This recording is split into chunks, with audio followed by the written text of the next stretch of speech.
My name is Jack Butler. I'm here today with John Bunzl of Simpol, or the Simultaneous Policy Organisation, and very excited to be here. Thanks for having me today.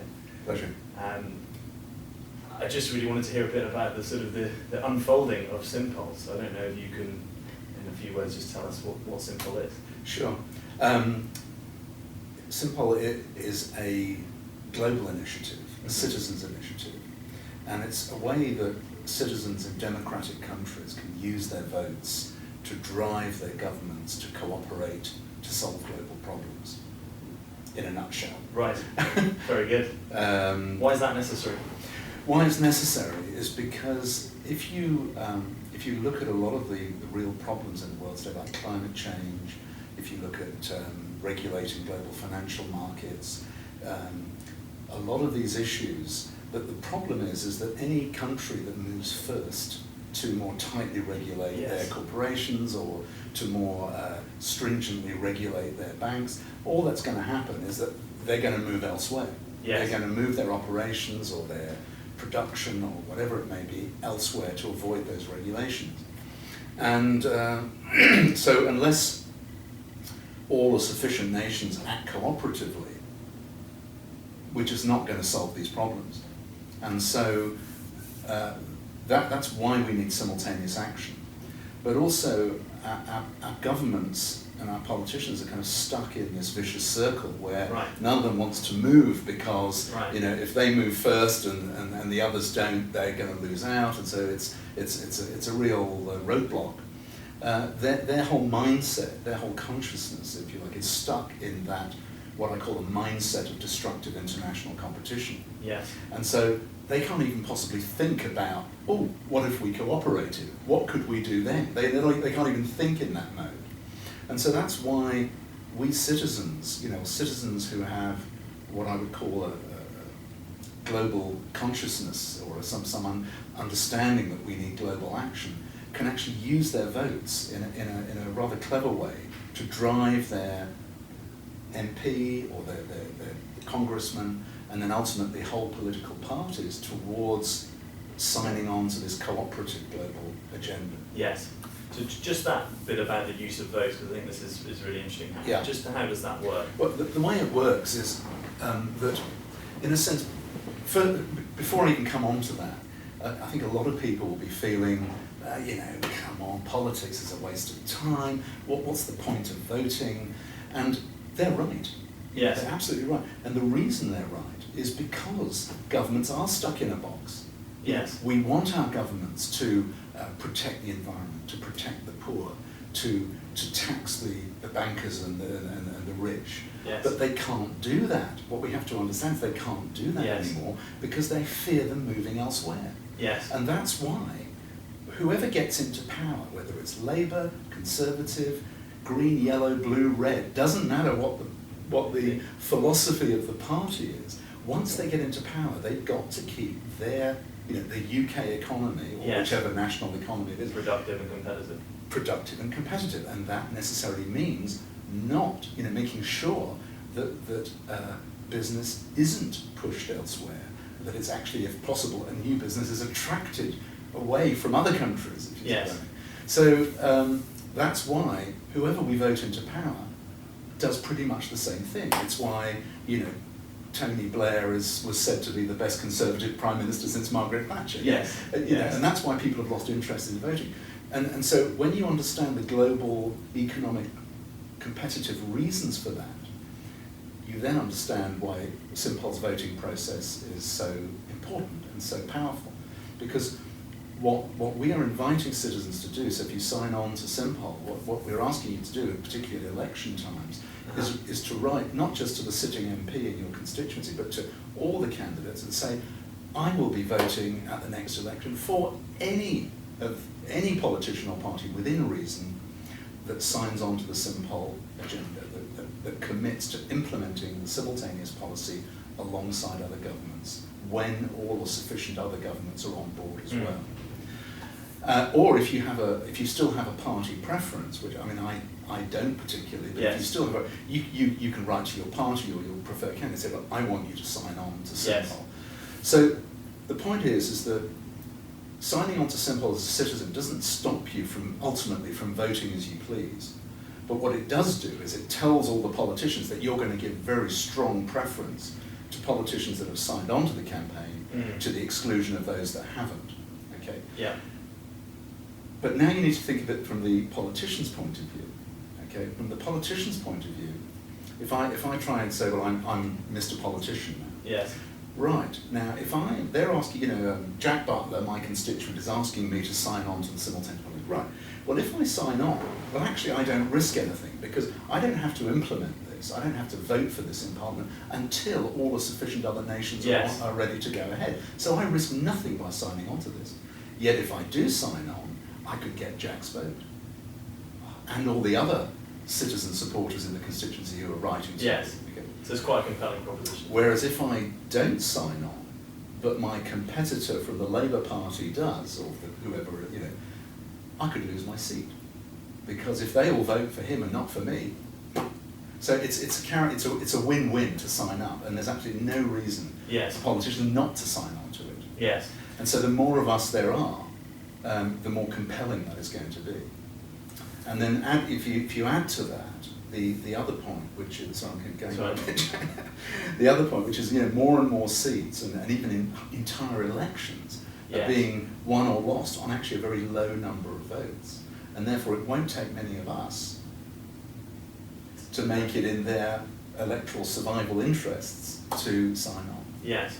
What does all sufficient governance look like on a global basis? Good question. I mean, it depends. It depends basically on what the policy contains. I mean, when we talk about nations implementing policies simultaneously, we're not talking about 10 different policies all being implemented on one day by the entire world. What I think we will be looking at would be something like, for example, a first simultaneous policy might be a combination of a climate change agreement yes. and a Tobin tax. Yes. What is the Tobin tax? The Tobin tax is a relatively small percentage tax on currency transactions. So whenever dollars are changed into pounds or pounds into yen or whatever it may be, a very tiny tax would be levied. But it's got to be done globally to avoid the banks and currency traders avoiding the tax. Yes. It's got to be done globally. But the point is, if you put those two things together, a climate agreement and a Tobin tax, the problem we've got at the moment, what you saw at Durban, what you saw at Copenhagen with the climate agreements, of course they fall apart because you're just dealing with one issue at a time. Now, if you try and deal with just climate change, of course the big losers like the US and China, or even India, of course they've got no incentive to cooperate, so they're not going to cooperate. Yes. And that's the bun fight, the complete chaos you see at these international meetings. But if we started to move to a multi-issue framework where we included a Tobin tax alongside the climate agreement, the billions of dollars that you would raise from the tax, you could then use to pay off to the big losers on the climate part of the agreement. Okay. Who would that tax be paid to? Well, again, that would be part of the simultaneous policy arrangements. Right. We would have to set up an agency, or I don't know, whatever. This would be part of the agreement. Would be an agency maybe it might be an agency of the United Nations. I don't know. Yes, okay. But it would be whatever was agreed. There would have to be an agency to collect the tax, to account for the tax, and under the agreement to distribute that tax back to whatever the agreement stated who would get what. Yes. But the point is that if you mix two issues together, nations that lose on the swings have a chance of gaining on the roundabouts. Yeah. Whereas if you just have one issue, as we're trying to You've got solve global, and losers. it's never going to happen. So that's a critical issue that the world needs to get. I think that we've got to start moving towards a multi-issue framework for solving global problems, because so that you then have more options, more trade-off options for compensating the losers. Yeah.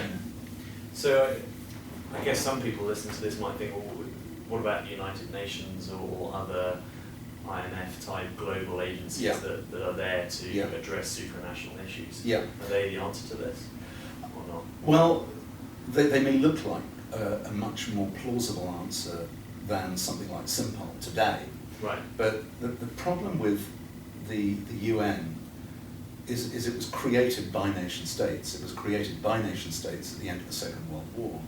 And you see, what people don't understand is actually the UN itself has no autonomous power. Mm-hmm. The only agency of the UN that has any power is the Security Council. And the Security Council is who? Britain, France, China, Russia. It's the world's most powerful nation states, right? So the UN, although it kind of poses, and it's no fault of its own, although it has global pretensions, yes, if you like, it is still a creature of nation states. And so the only way the UN could move to becoming an agency of binding global governance would be if those most powerful nations gave up their power. Is that going to happen? I don't think so, you see. So there's a kind of inherent contradiction in the UN and the current global institution. The IMF also is a shareholder organisation, which is again the biggest shareholders are the world's most powerful nation states. The World Trade Organization is slightly different. That has in principle an equal structure in terms of nation states, but in practice it's only the most powerful ones that can use the WTO's procedures to their own advantage. Yes. The poorer nations basically. Like the law generally. Yeah, I don't know, the US has probably got like 600 delegates at the World Trade Organization. Namibia has probably got one guy, right. Sort of, and if he's lucky he might have a secretary, and it's right. So what can they, what I mean? It's totally stacked against the poorer nations. Yeah.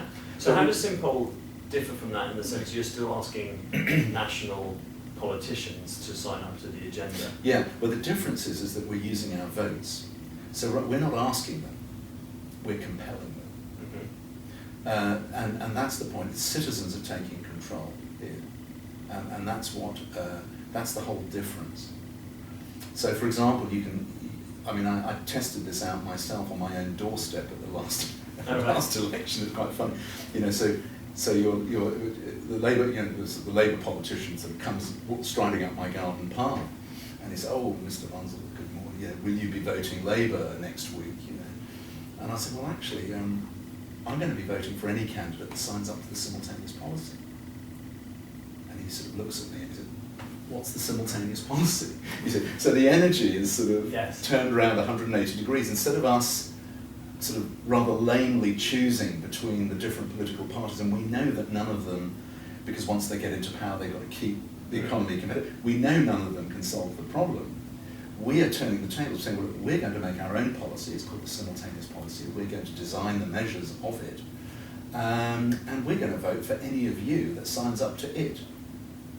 And so that the whole energy is turned around the other way, and that voting power will, because of the very even match between many political parties and many seats, won't take very many of us to drive politicians, I won't say force them, but say drive them to sign up to a citizen-driven agenda, global agenda. Yes. How is that organised?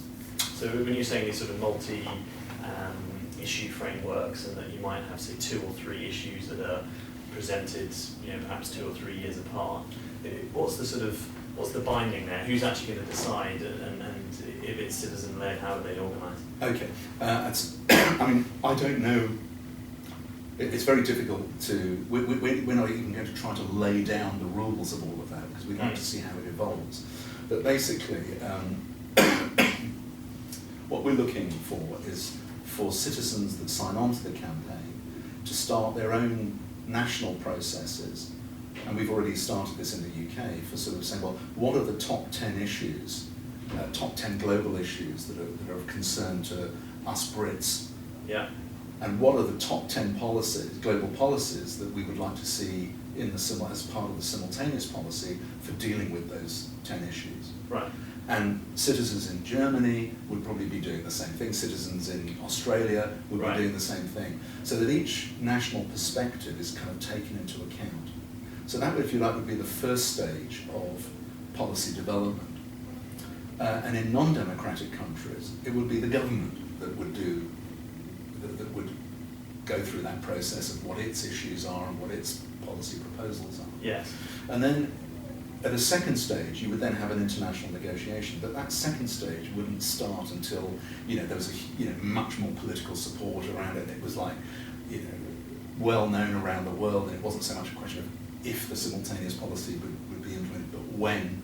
And so when political support around the world got to that, if it ever got to that stage, then you would have that second stage global negotiation, and it would be at that point that you would start to sort out, well, which are going to be the first group of simultaneous policies. Will it be the climate change and the Tobin group, right, or will it be something else? And how would and what would the compensatory, so each country would have to contribute to that process, which I know today sounds highly unlikely, but that's because I think the global predicament at the moment, although it's quite serious, it's still, we're still sitting here quite comfortably, and we've just had a coffee and a meal. The water, it isn't up round our necks yet, but when things get bad enough, the pressure for cooperation rises. And what you see is that sort of the most likely trigger for that. Yeah, when people are really going to feel that.